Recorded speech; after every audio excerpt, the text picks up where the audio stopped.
사무엘서를 읽을 때 중요한 문학적인 장치는 대조법입니다. 버닌나와 한나가 대조가 되고 엘리 제사장과 사무엘이 대조가 되고 사울과 다윗이 대조가 됩니다.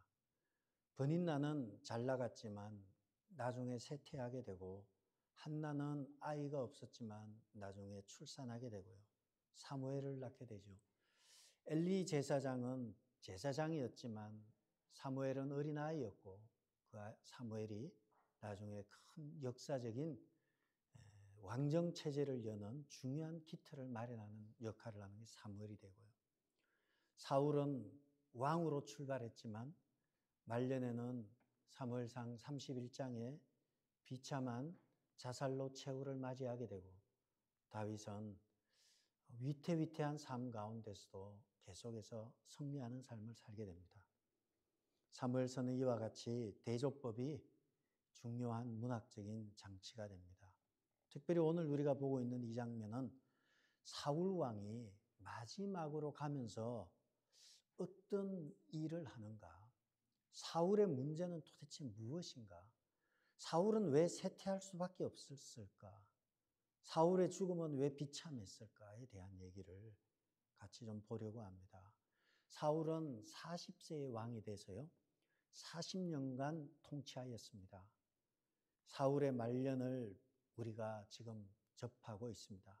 사무엘상 28장은 서서히 기울어져가는 마지막 사울의 모습을 우리는 보면서 우리가 어떻게 살아야 될 것인가 짚어보려고 합니다. 먼저 3절을 보시면 사무엘이 죽었으므로 온 이스라엘이 그를 두고 슬피 울며 그의 고향 라마에 장사하였고 사울은 신접한 자와 박수를 그 땅에서 쫓아내었더라.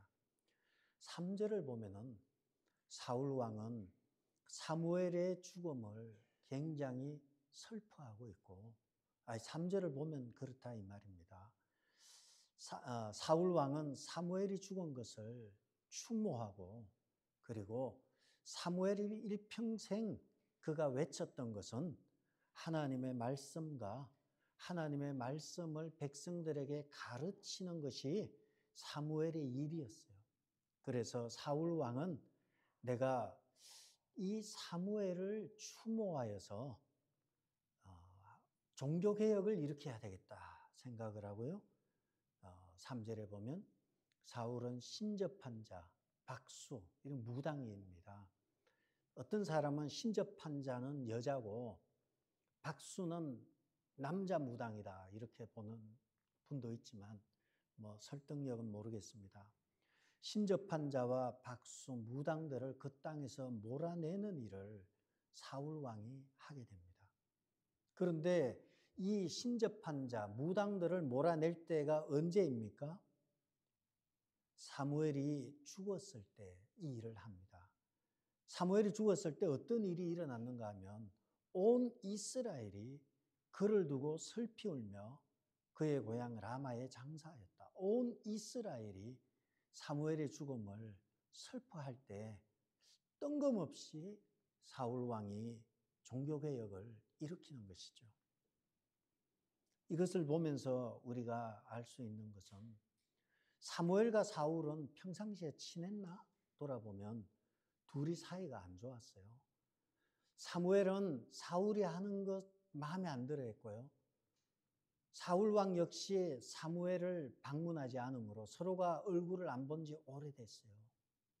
그런데 이스라엘의 영적인 지도자인 사무엘이 죽음을 당하자 갑자기 사울 왕이 추모 열기에 동참하여서 사무엘의 죽음을 맞이해서 사무엘이 좋아할 법한 신접한 자와 박수를, 무당을 몰아내는 일을 하고 있었던 것입니다. 우리가 이것을 보면서 알 수 있는 것은 참 정치라는 것이 그렇습니다. 우리도 한국도 경험했죠. 대통령 중에 가장 지지율이 낮았던 대통령이 있었잖아요. 그가 자살로 마감할 때 얼마나 많은 야당 정치인들이 노무현 대통령을 그렇게 몰아세웠는지 몰라요. 그러다가 그가 자살하면서 인기를 얻자 노무현 파리를 하는 사람들이 지금도 많습니다. 평상시는 그렇게 탄핵을 해서 함께 탄핵한 거예요. 그렇게 해서 몰아세워 놓고 막상 표가 된다면 그런 거 가리지 않고 뛰어들었던 것처럼 지금 이 사울 왕이 이와 같은 일을 하고 있습니다. 이렇게 하면서 사울 왕은 백성들의 여론을 등에업고 민심을 등에업고 나는 참 이 영적인 지도자 사무엘을 이렇게까지 했다 하면서 민심이 쏠리게 되죠. 그 얘기는 여기 없어요. 추측 안 한 거예요. 민심이 사울 왕에게 막 쏠리죠. 이때에 사건이 또 하나 일어나요. 4절에 보면 블레셋 사람들이 모여서 수넴에 이르러 진치고 사울이 온 이스라엘을 모아 길보아에 진쳤다. 길보아 전투가 나오는데 수넴에는 블레셋 사람이 진치고 길보아에는 온 이스라엘이 진을 치고 이제 전쟁을 준비하는 거죠. 그때의 5절에 사울이 블레셋 사람의 군대를 보고 두려워서 그의 마음이 크게 떨린지라. 사울의 마음이 두려움에 사로잡히고 크게 떨리게 되었다 나옵니다. 사울이 사무엘의 죽음까지 이용하여서 이스라엘의 백성의 민심을 얻어서 안정되는 것 같았지만 실상은 블레셋 군대를 보고 두려움에 사로잡힌 것입니다. 백성의 민심도 없고 백성 앞에서 당당하게 보였던 사울이었지만 그의 내면은 한없이 두렵고 겁이 났어요. 여러분, 우리가 생각하는 정치인들, 우리가 생각하는 강해 보이는 사람들요, 하나님이 없는 사람이 얼마나 두려움이 많은지 몰라요. 하나님을 믿는 사람은 아무리 어려워도 두렵지 않아요. 두려워도 헤쳐나가요. 그러나 하나님이 없는 사람은 강해 보이고 이스라엘에서 가장 안전해 보이고 가장 강해 보이지만 가장 두려워 떨고 있어요. 백성들 앞에 말은 못하고 두려워 떨면서 그는 공포에 사로잡히게 되는 것입니다. 이것을 보면서 우리가 알 수 있는 것이 무엇입니까? 이스라엘에서 가장 안전한 사람은 사울 왕이었어요. 그러나 그의 안전함에도 불구하고 그의 영혼은 두렵고 불안했습니다. 이것이 하나님을 떠난 사람의 특징이에요. 여러분, 사람이 강해 보이지만요, 얼마나 약한지 몰라요. 우리는 예를 들 필요도 없어요. 나는 누구는 강하고 그러지만 조그마한 충격 앞에 막 어쩔 줄을 몰라 하는 게 사람이에요. 반면에 다윗은 어떻습니까? 사울 왕에 의해서 생명을 위협을 느끼며 도망자의 신세로 살았지만 가장 위험한 처지에 있었지만 그의 영혼은 편안하다. 하나님 안에서 평안을 누렸습니다. 그러므로 우리가 알 수 있는 것은 인간의 참된 평안과 행복은 그의 소유의 상태에 있는 것이 아니라 하나님과 함께하고 있는가에 있습니다. 하나님과 함께 한다면 그것이 광야라 할지라도 사막이라 할지라도 편안하고요. 하나님이 함께 하지 않는다면 그것이 왕의 자리라 할지라도 늘 두렵고 불안하고 초조한 것입니다. 겉으로는 신접한 자나 무당을 척결하는 종교개혁을 일으켰지만 내면으로는 이것이 진정한 종교개혁이 아니라 사람의 마음을 얻으려고 하는 그러한 장기에 있다는 것을 본인이 제일 잘 압니다. 그리하여서 결국 그가 선택한 것은 내가 이렇게 두려운데 지금 블레셋이 쳐들어오고 이렇게 두려운데 내가 할 수 있는 것이 무엇일까 고민하다가 그는 결정했습니다. 내가 하나님께 기도해야지 하고 하나님께 기도를 하는 거죠. 6절에 보면 사울이 여호와께 묻자오되 여호와께서 꿈으로도 우림으로도 선지자로도 그에게 대답하지 아니하시므로 사울이 기도했는데 기도를 하나님이 안 들어요. 여러분 인생에서 제일 비참한 것은요, 불러도 답이 없는 거예요. 하나님의 이름을 그렇게 불러도 답이 없어요. 아무런 답이 없어요.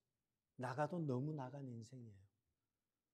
사울이 하나님의 이름을 불렀지만 답이 없으니까 답답한 마음을 가지고 7절에 사울이 그의 신하들에게 이르되 나는 나를 위하여 신접한 여인을 찾으라. 여기 사울의 말에 보면 나를 위하여 신접한 여인을 찾으라. 여기서 나를 위하여란 단어도 우리가 주의 깊게 봐야 될 단어예요. 사울의 말 중에 나를 위하여 이런 말이 여러 차례 나와요. 사울의 모든 관심은요, 하나님의 영광이나 하나님을 위하여가 아니에요. 나를 위하여 나오고요. 그 다음에 신접한 여인을 찾으라. 무당을 찾으라는 거예요. 그래서 보니까 신하들이 아니 어떻게 무당을 찾기라라고 했는데 어떻게 할까요? 그러지 않았어요. 다 똑같은 그룹이니까 알겠습니다. 겉으로는 성명서 발표하세요. 그래서 방송에 나와서 모든 거 다 척결하고 막 해놓고 뒤로는 무당을 찾아가는 거예요. 이 사울이 겉으로는 종교개혁을 일으켰지만 뒤로는 무당을 찾아가게 됩니다. 엔돌에 신접한 여인이 있다는 이야기를 듣고 그곳을 향해 가는 거죠. 사울의 잘못이 무엇입니까? 사울은 자기를 위하여, 나를 위하여 신접한 여인을 찾는 거예요. 사울의 관심은 하나예요. 한번 따라해 보겠습니까? 나를 위하여. 사울의 핵심 사상에 기저에 있는 것은 나를 위하여 있어요. 나를 위해서. 나의 욕망과 나의 필요와 나의 욕심이 모든 결정의 중간에 있어요. 그러다 보니까 나를 위해서 신접한 여인을 찾으라는 것, 내 아를 위해서 기도했더니 안 들어줬다는 것은 결국은 하나님도 다른 무당도 나를 위해 존재한다는 거예요. 나를 위해서 하나님도 존재한다는 거예요. 그것이 사울의 큰 신앙의 잘못이었습니다. 여호와의 이름을 망령되게 일컫는 것이 여기 있어요. 자신을 위해서 여호와를 수단으로 이용하는 것이죠. 또한 이 본문에서 사울은 출병 전에 하나님 앞에 묻는 것이 아니라 출병한 뒤에 군대를 그 길보아에 모아놓고 난 뒤에 숫자를 파악하고 계산을 끝내고 하나님 앞에 묻는 거예요. 잘못된 거죠. 우리는 시작하기 전에 하나님 앞에 묻고 가야 되는 거죠. 사울은 다 벌려놔놓고 하나님 앞에 묻습니다. 이와 같이 나를 위해서 자신의 욕심으로 가득 찬 사람들은 하나님의 말씀이 들리지 않아요. 욕망에 사로잡힌 사람은요, 어리석어요. 신기하게도 최고의 법을 전공하고 세계에서 가장 헌법도 하고 전문가들 많잖아요. 그런데 판단할 때 가면 깨끗하게 잘못할 수 있어요. 왜 그렇습니까?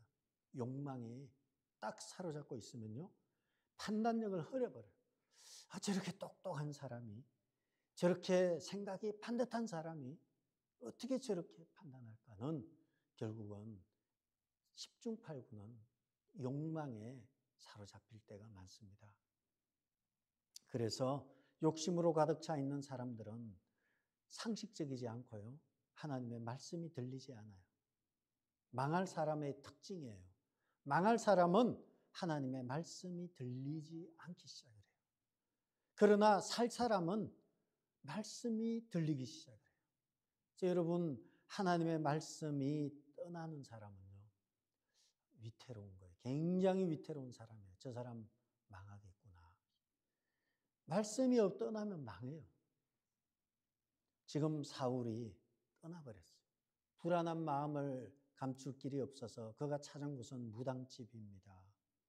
무당집에는 영원한 생명과 진리가 있는 곳이 아니라 무당은 인간의 숨은 욕망을 자극하고요, 인간의 필요를 도와주는 것이 무당이에요.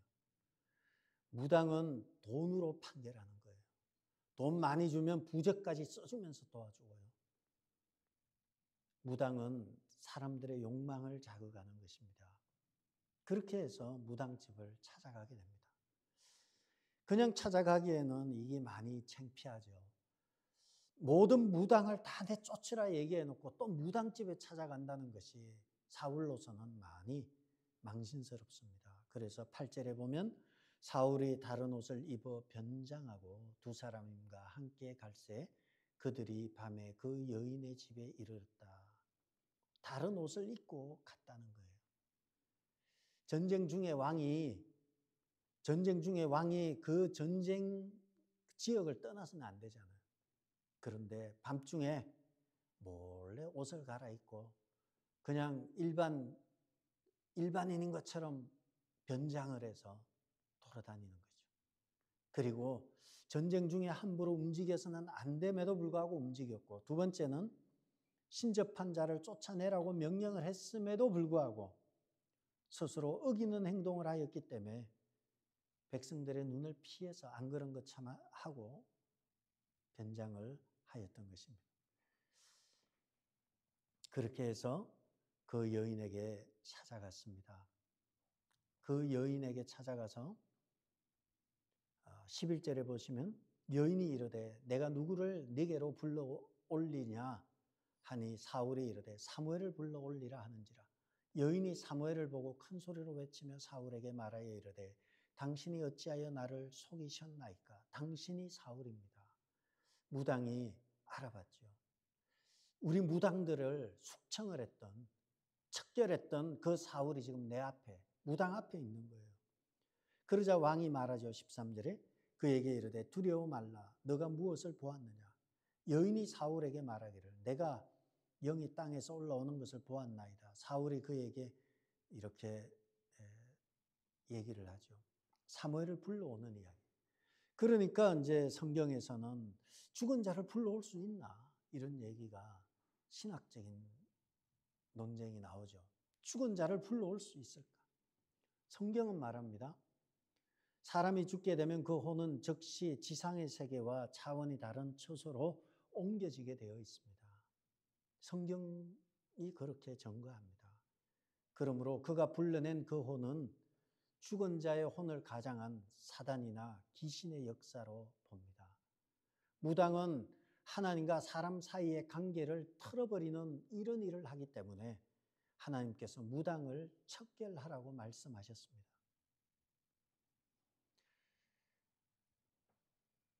이것은 결국은 사단의 역사로 성경은 보고 있습니다. 사단이 사무엘을 가장해서 나와왔던 것입니다.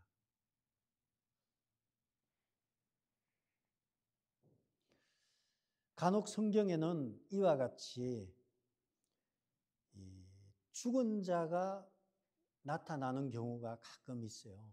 그런데 이런 경우는 성경에서 단 한 차례, 성경에서 신약에서 변화산 사건 때 엘리야와 또 모세와 예수님이 변화산에서 만나는 이러한 이야기가 나옵니다.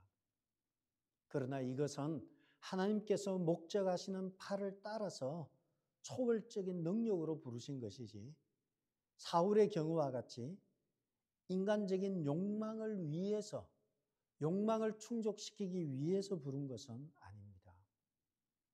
욕망을 위해서 사자를, 죽은 사람을 불러들이는 것은 무당이나 하는 짓이고요. 이것은 그 영혼이 처참하게 망가졌음을 말하는 것입니다. 이와 같이 죽은 사무엘을 불러들이는 이야기가 나옵니다. 그러자 사무엘이 사울에게 말합니다. 15절입니다. 사무엘이 사울에게 이르되 내가 어찌하여 나를 불러 올려서 나를 성가시게 하느냐 하니 사울이 대답하되 나는 심히 다급하니이다. 블레셋 사람은 나를 향하여 군대를 일으켰고 하나님은 나를 떠나서 다시는 선지자로도 꿈으로도 내게 대답하지 아니하시기로 내가 행할 일을 알아보려고 당신을 불러 올렸나이다 하더라. 엔돌에 신접한 여인이 이 사무엘을 불러들였죠. 근데 이 사무엘은 말씀드린 대로 진짜 사무엘이 아니라 말씀드렸습니다. 사무엘을 불러들이니까 사무엘의 첫 마디가 무엇인가 하면 내가 어찌하여 나를 불러 올려서 나를 성가시게 하느냐. 사무엘의 첫 마디는 어떤 톤입니까? 이 말을 자세히 제가 읽어볼게요. 내가 어찌하여 나를 불러 올려서 나를 성가시게 하느냐. 이 말이 어떤 톤입니까? 지금 사무엘이 이 진짜 사무엘 아닙니다. 귀신이에요? 사탄이에요? 이 사탄이 사무엘이 하는 말의 내용이 무엇입니까? 짜증이 있었겠어요. 왜 나를 불러냈느냐? 왜 나를 불러 올려서 나를 귀찮게 하느냐? 이러한 성가신 것이 나와 있고요. 사울의 대답을 보면 사울은 나는 심히 다급하니이다.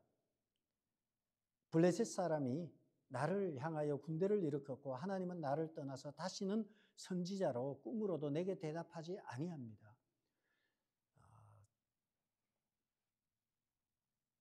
여기서 사울의 말은 어떤 톤입니까?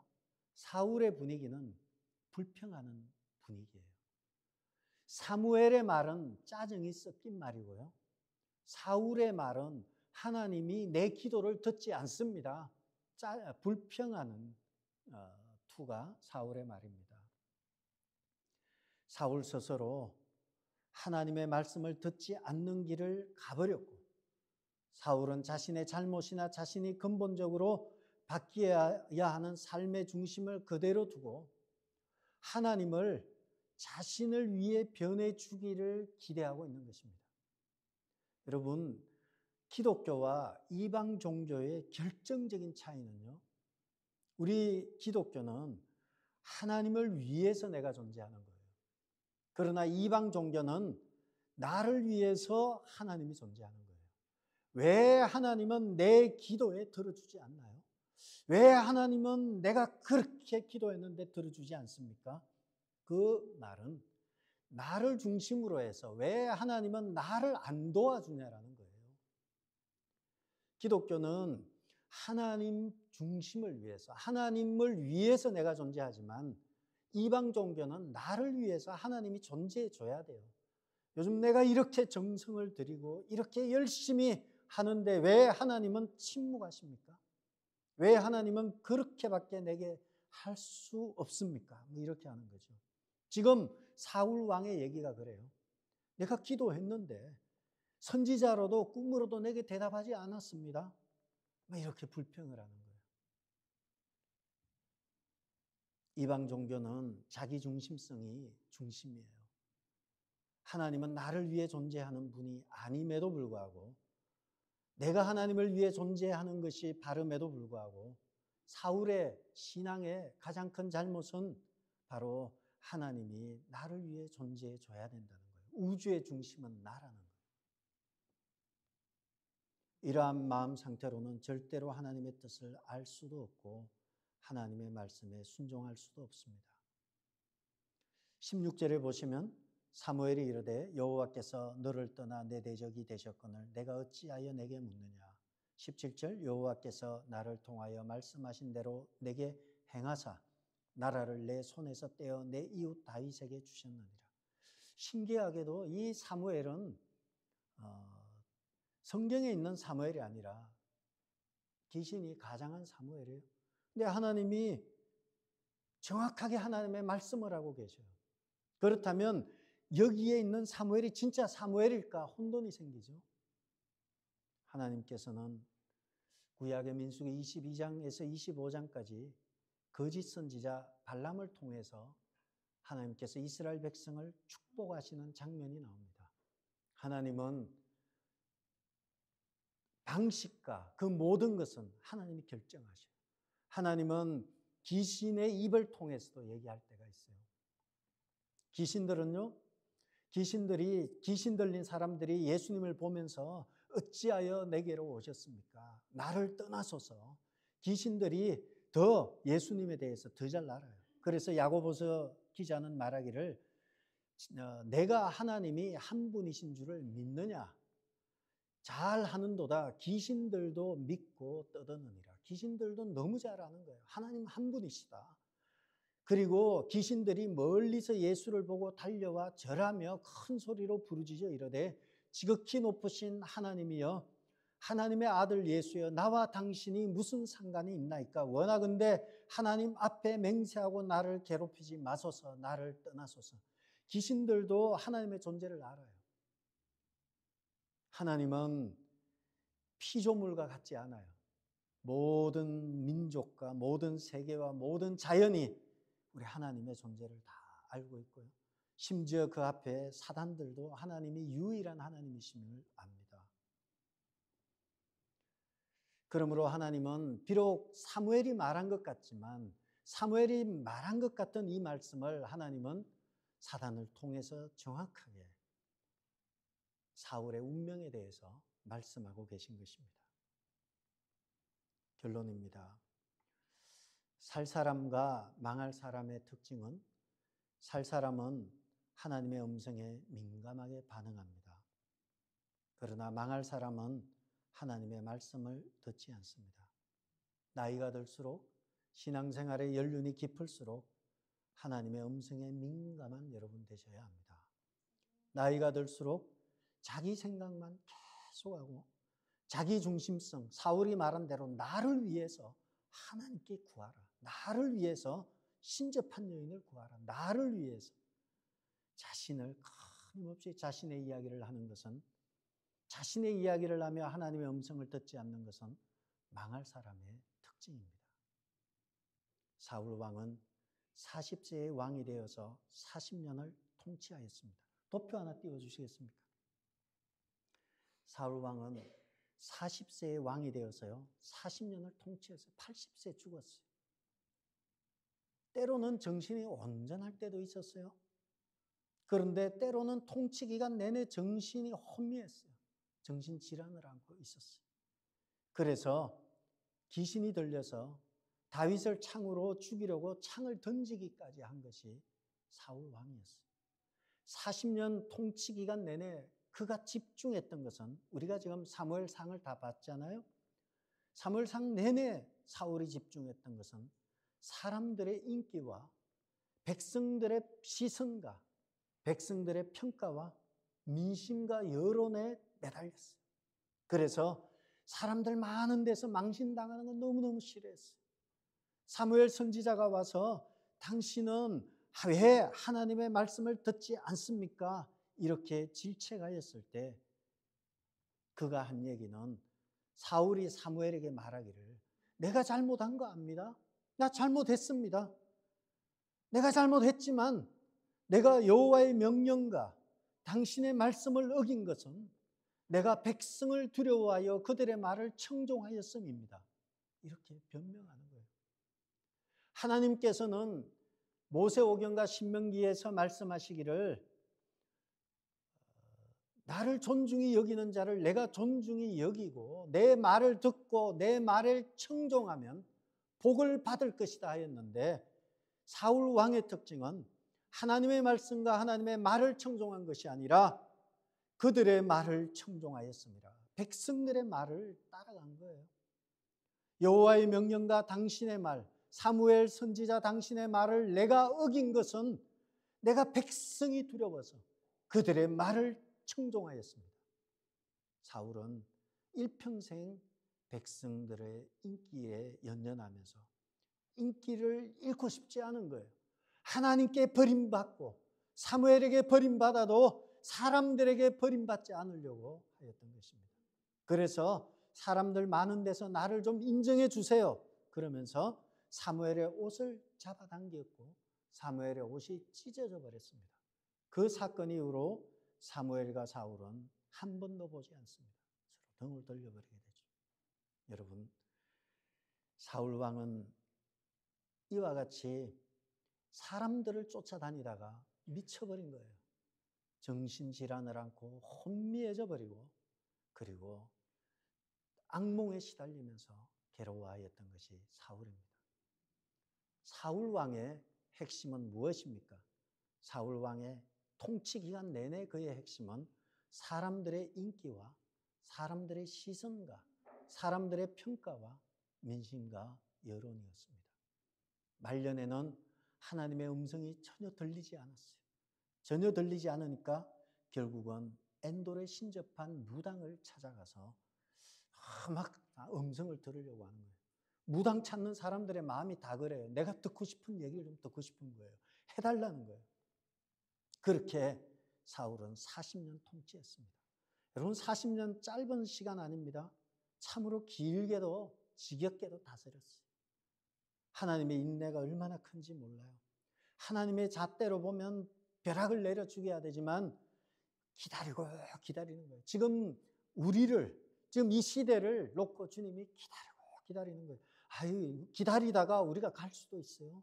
그런데 하나님은 다음 세대 인내를 가지고 우리를 기다리는 거예요.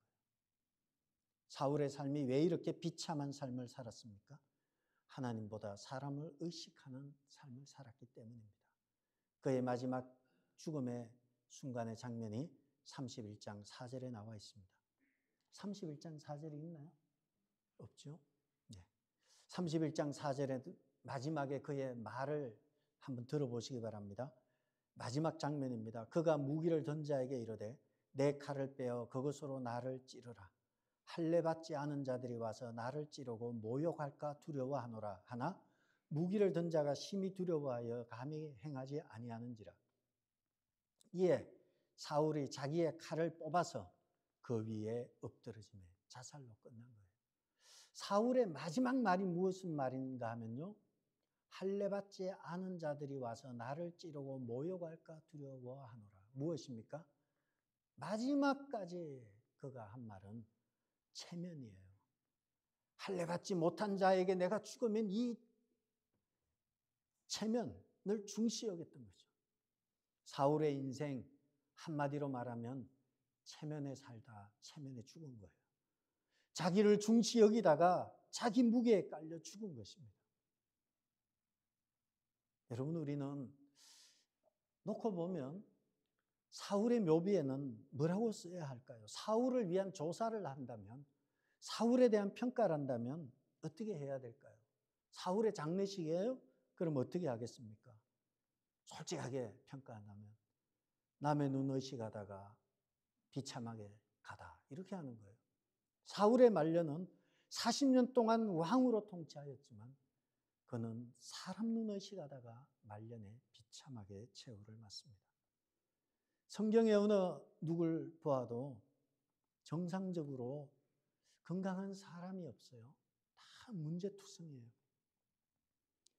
이제 사무엘 하러 가게 되면 다윗의 문제가 막 나오기 시작을 해요. 다윗의 인생도 얼마나 문제가 많은지 몰라요. 그러나 다윗은 사울과 다른 대조되는 것은 문제가 생기면 다윗은 체면이고 뭐고 다 팽개치고 엎드리는 사람이에요.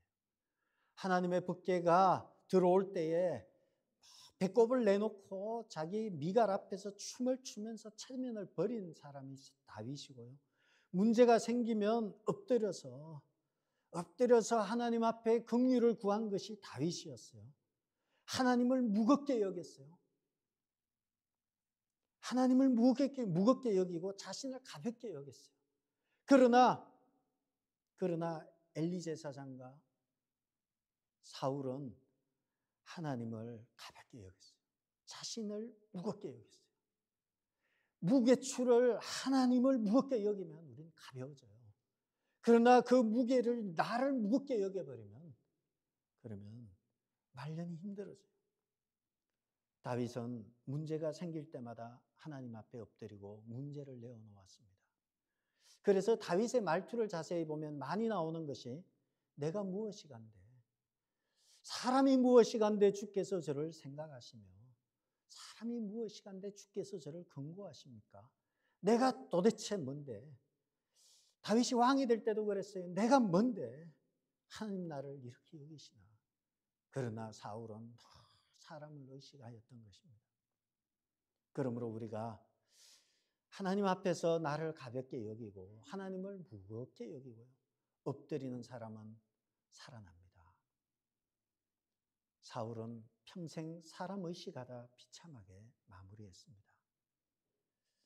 주님께서도 우리에게 말씀하셨습니다. 수고하고 무거운 짐진 자들아 다 내게로 오라. 내가 너희를 쉬게 해주겠다 말씀하셨습니다. 그 인생의 무게를 자꾸 내가 지는 거예요. 하나님께 믿고 맡겨야 되는데 자꾸 자기가 지는 것입니다. 인생의 무게가 언제 그렇게 무거워집니까? 내 중심일 때, 나 할 때 인생이 자꾸 무거워집니다. 나 중심이 되면 다른 사람의 평가와 다른 사람의 시선과 다른 사람을 살피다가 인생 고단하고 피곤하게 살다 갑니다. 여러분, 여러분의 묘비에 여러분의 마지막 여러분을 향한 조사를 한다면 여러분 어떻게 하시겠습니까? 여러분 어떤 사람으로 평가받기를 원하십니까? 사람 눈의식하다가 가더라 이렇게 평가받으면 안 돼요. 여러분이 많이 가지고 많이 못 가지고 관계없어요. 하나님 중심으로 살다 갔다. 그런 평가. 자기 짐을 하나님께 맡기면 그 짐을 하나님이 대신 감당해 주십니다. 여러분, 하나님 앞에 설 때 여러분은 우리는 이제 사울의 인생을 돌아봤어요. 어떤 인생으로 하나님 앞에 비춰져야 될까? 돌아보면서 정말 짧은 인생, 얼마 남지 않은 우리의 인생을 하나님 앞에 인정받는 그런 여러분 되시고 여러분의 인생의 무게가 가벼워지고 여러분의 입에서는 은혜라는 단어가 도대체 내가 뭔데, 사람이 뭔데, 내가 누군데 하나님 나를 생각하시며 나를 긍고하십니까? 이러한 은혜가, 감사가 여러분에게 차고 넘치는 여러분 되기를 주의 이름으로 축복합니다. 기도하겠습니다. 아버지 하나님, 일평생 높은 자리에 올라서 열심히도 살았지만 일평생 나를 위하여 살아왔던 한 인간을 보았습니다. 하나님 앞에서 하나님의 영광을 위해서 내가 그는 흥하여야 하겠고 나는 쇠하여야 하리라는 그러한 고백을 하는 그러한 저희들 되게 도와주옵소서. 예수님의 이름으로 기도드렸습니다.